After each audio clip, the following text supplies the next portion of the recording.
Hello అండి. ఇవాళ మన ఛానల్‌లో రెసిపీ అయితే చికెన్ పాప్‌కార్న్. ఇది ఖచ్చితంగా ట్రై చేయాల్సిన recipe. Welcome back to Kashvika sweet.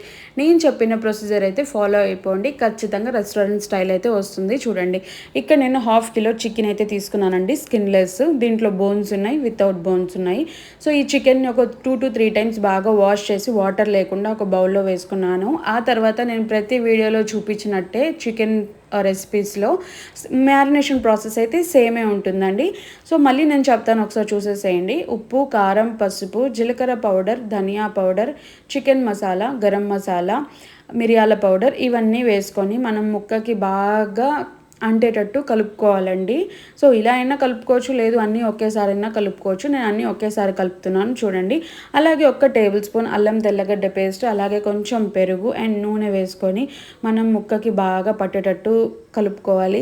ఒకవేళ సేమ్ మీకు కేఎఫ్సి స్టైల్లోనే రావాలి అనుకుంటే పెరుగు ప్లేస్లో మీరు పాలైనా వేసుకొని ఒక హాఫ్ అన్ అవర్ లేదా ఒక గంట అయితే మీరు రెస్ట్ ఇచ్చేసేయండి.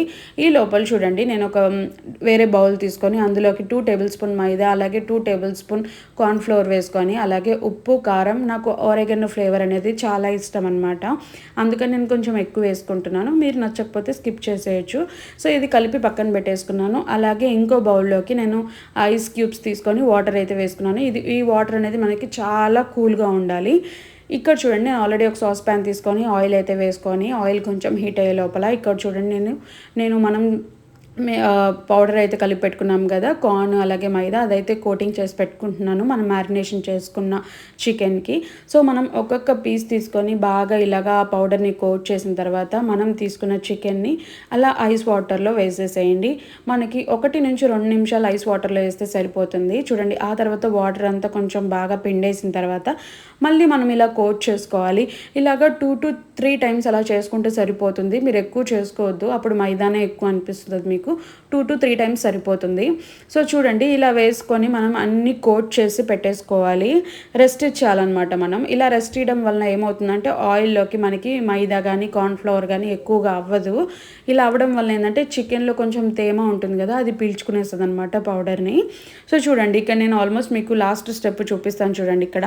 సో చూడండి, కొంచెం బాగా పీల్ చేసుకుంది కదా మనం కలుపుకున్న పౌడరు. ఆ తర్వాత చూడండి, ఇక్కడ మనకు ఆల్మోస్ట్ ఆయిల్ కూడా హీట్ అయిపోయింది. ఇప్పుడు నేను ఒక్కొక్కటిగా అయితే ఆయిల్లో వేసుకుంటున్నాను. అన్నీ ఒకేసారి వేయొద్దు. అన్నీ ఒకేసారి వేయడం వల్ల ఆయిల్ అనేది కూల్ అయిపోతుంది. కొంచెం ఆయిల్ అనేది వేడిగా ఉండదన్నమాట. అందుకని ఒకదాని తర్వాత ఒకటి వేసుకోండి. ఒక్కసారి చూడండి, చూస్తుంటేనే మనకి ఎంత క్రిస్పీనెస్ తెలుస్తుందో కదా చూడండి. అండ్ లోపల చూడండి, నేను మ్యారినేషన్ చేసి పెట్టేసుకున్నాను కదా, అందుకని కొంచెం జ్యూసీగా అనిపిస్తుంది. చూడండి, మీరు ఖచ్చితంగా ట్రై చేయాల్సిన రెసిపీ అండి. ట్రై చేసి ఎలా వచ్చిందో నాకు కమెంట్ సెక్షన్లో కమెంట్ అయితే చేసి చెప్పేయండి, మర్చిపోవద్దు. Thank you for watching. Follow and subscribe. మరిన్ని యూనిక్ వీడియోస్ కోసం మా ఛానల్